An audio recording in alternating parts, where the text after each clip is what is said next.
প্রশ্ন করেছেন প্রথম, বলছেন আসসালামু আলাইকুম শাইখ। ওয়ালাইকুম সালাম রাহমাতুল্লাহ। আমি ঢাকা বাংলাদেশ থেকে বলছি। প্রশ্ন হচ্ছে, সালাফি দাবিদার কিছু বোনেরা প্রচার করে যে একই সাথে একাধিক স্ত্রী যারা রাখে তারা প্রকৃত দিনদার না। এটি মিথ্যা কথা। বাস্তব অবস্থা বর্তমান ফিতনার যুগে এক, আর দিনের হুকুম একটি এক। দিনের হুকুম বলবেন যে যারা একাধিক বিয়ে করে তারা ভালো না, তাহলে আপনি প্রথম আক্রমণ করলেন রাসূলুল্লাহ সাল্লাল্লাহু আলাইহি ওয়াসাল্লামের ওপর, আর অধিকাংশ সাহাবায়ে কেরামগণ বহু বিবাহ করেছেন তাদের ওপর। অধিকাংশ উলামায়ে কেরাম, আইম্মায়ে কেরামগণ তাদের জীবনী পড়ে দেখেন তাদের একাধিক স্ত্রী ছিল, আম্বিয়া রসুলগণের একাধিক স্ত্রী ছিল। সুতরাং কথাটি ইসলাম বিরোধী কথা। যারা বলেছেন তাদের তওবা করা ফরজ। তবে বর্তমান যুগে আল্লাহ ভীরুতা কমে এসছে, মানুষ তাকওয়া হারিয়ে দিয়েছে। আবেগে অনেকেই একাধিক বিয়ে করে, কিন্তু ঈমানি শক্তি না থাকার কারণে তারা অবিচার করে। তাদের বিষয়টি ভিন্ন।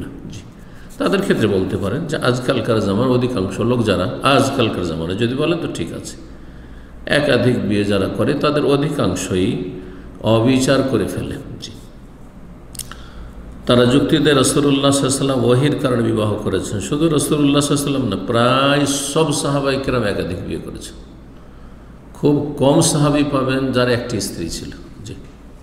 সাহাবায়ে কেরামদের জীবনে যদি ভালো করে পড়েন তাহলে দিনের জ্ঞান নেই। সুতরাং এইসব কথা বলা আপনাদের জন্য জায়েজ নয়। ওহীর কারণে বিবাহ করেছেন রাসূলুল্লাহ, তার সাথে সাধারণ কারো তুলনা করা না জায়েজ। যেমনটা বললাম যে সাহাবায়ে কেরাম, তাবিঈন, তাবা তাবিঈন, তারা প্রায় সবাই বহু বিবাহ করেছেন। শেখ আমি নিজেও মাসনা। তাদের এই কথাগুলো কি ঠিক? কথাগুলি ইসলাম বিরোধী, কোরআন হাদিস বিরোধী, গুনহার কথা, সীমালঙ্ঘন। তাদের তওবা করা ফরজ।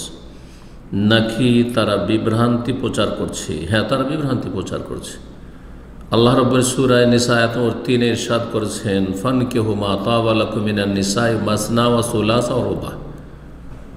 তোমরা বিয়ে করো নারীদের মধ্য থেকে যা তোমাদের পছন্দ হয়। মাসনা, 2 করে শুরু করেছেন আল্লাহ, 2 দিয়ে, এক দিয়ে শুরু করেননি। এই জন্য শাইখ ইবনে বাজ রাহিমাহুল্লাহ তিনি, তার একটি ছোট্ট পুস্তিকা রয়েছে, আমি আমার মদিনার ছাত্রকালে পড়েছিলাম, ফাদলু তাআদ্দুদি যাওজাত, বহু বিবাহের ফজিলত। শুধু বহু বিবাহের বৈধতা বলেননি তিনি, ফাদলু তাআদ্দুদি যাওজাত। কিতাবের নাম কি? বহু বিবাহের ফজিলত। ওরই ফজিলত আছে। আর একটি বিয়ে আমাদের মতো অপারগদের জন্য, যাদের হয় ইমানি শক্তি নেই, নয় আর্থিক শক্তি নেই, নয় শারীরিক শক্তি নেই। ঠিক মাসনা 2 করে, সোলাসা 3 করে বিয়ে করো, 4 করে, রোবা 4 করে বিয়ে করো। ফাইন লাম তাস্তাতিউ ফাওয়াহিদা, যদি না পারো তখন একটাও যদি না পারো, আল্লাহ ওমা মালাকাত আইমানুকুম, তাহলে তোমাদের দাসীরা তোমাদের জন্য রয়েছে। আজকাল দাস প্রথা নেই, সুতরাং সেই রাস্তা বন্ধ।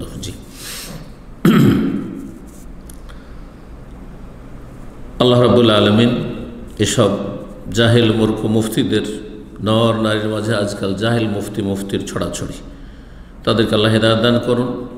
তাদেরকে এরকম সীমালঙ্ঘনমূলক কথা থেকে ফিরে আসার তৌফিক দান করেন এবং সংশোধনের তৌফিক দান করেন।